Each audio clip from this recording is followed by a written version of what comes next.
Hello, my name is Sally and I am one of the makeup artists working with Look Fabulous Forever, which is skincare and makeup specifically designed for older faces. Today I am working with my lovely model Jeni. Thank you so much for coming. Jeni is 76 years old and Jeni has come in with a very common dilemma that a lot of our customers ask about, and that is eye bags. So eye bags are a very common problem, and there's all sorts of reasons that they can occur. It can be genetic, it can just be a hereditary problem that you get from your parents. It can be caused by medical issues, thyroid problems, inflammation. You can also get it if you are allergic and have an allergic reaction. The more allergies you have, then again, the more puffiness you get. Poor circulation is another reason for eye bags, as is lack of sleep.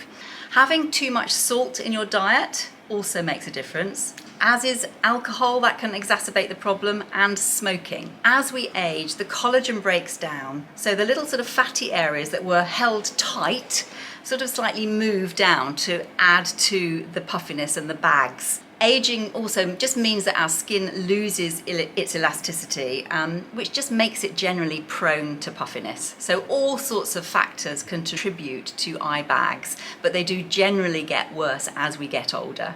There are a few things you can do yourself, which is things like tapping around the eye. You can give yourself a little bit of mini lymphatic drainage, and there are eye exercises that you can do. Again, if you go online and type it in, you'll see that there are exercises that will strengthen your orbiculus oculi eye muscle, the circular eye muscle, which again can just sort of tighten slightly. Caffeinated tea bags held under the eyes can also make a difference, and cold compresses. Using our Look Fabulous Forever eye cream in the evening, a tiny amount, not too much. And finally, our wonderful makeup, which I'm going to show you how to disguise eye bags, and that's the easiest and simplest thing that you can do to help yourself every single day.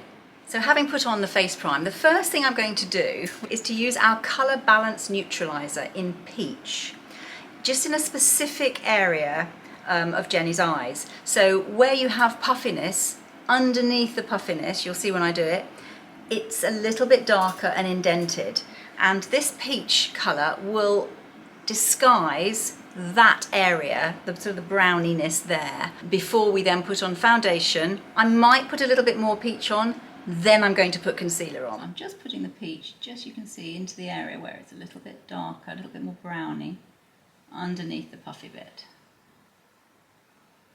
And then I'm going to take my ring finger and just gently tap that in. It won't look right at this stage. Don't panic when you're doing this yourself. It's just the first part of the process.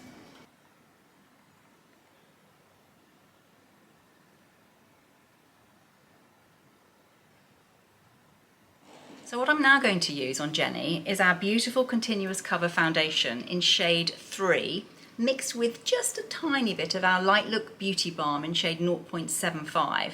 And to mix them together, I'm also going to add one little squirt of the Smooth Like Silk Face Prime, just to create a really lovely, dewy but good coverage base. Mix them in my palette. You can do it on the back of your hand. And I'm using my foundation brush number 10. So I tend to start in the middle, work my way out.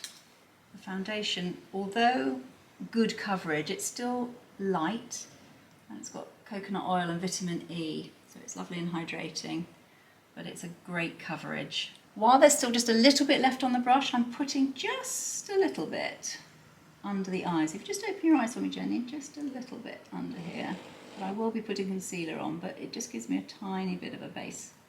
So at this stage, I might just put a tiny bit more of the Colour Balance Neutralizer on in the area that I did before. Area just underneath the puffiness.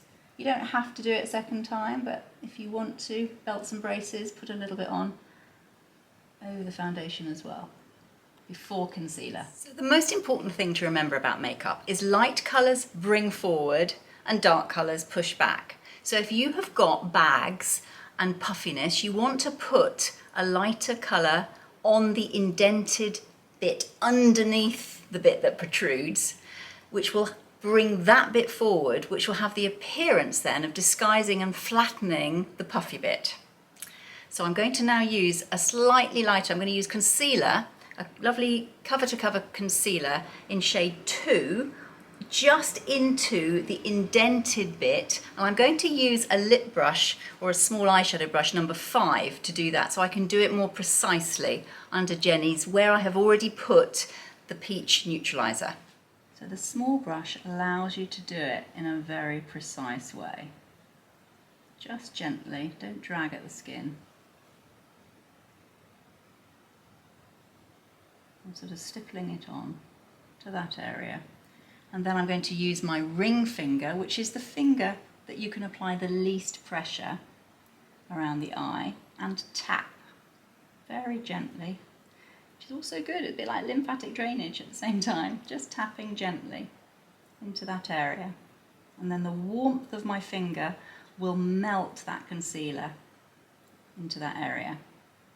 I would normally use a concealer brush number 4 to do concealer, but because I'm putting it in such a precise area, the small brush is actually much easier to use. So as an optional tip, what you can then do is put a tiny bit of the darker concealer, a darker colour, on the puffiness, but not too much, which will again just push back a little bit. We've put the lighter concealer on the indented bit to bring it forward, slightly darker concealer on the puffy bit to actually push that back. So the whole effect will be to flatten the area. So I'm just again not putting much on, but just a tiny little bit of concealer number 3. Or you could just get away with just putting that foundation that you put on earlier. You don't have to. Certainly don't overload with product, just literally the tiniest amount. I'm just sort of stippling it on very gently and then tapping it again with my ring finger.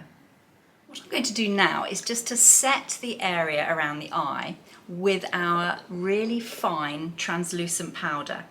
Now, when you're putting powder around an eye area, an older eye, we've all got little fine lines. It has to be incredibly finely milled, otherwise it will just sit in fine lines.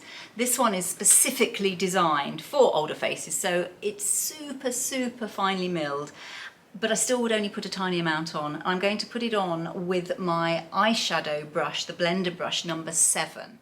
So I'm putting it mainly in the little bit underneath, just to again brighten it and bring that forward, just sort of here and here, and that will set that concealer as well. And just a tiny little bit here, but mainly in the indented bit to hold that in place. Very light touch.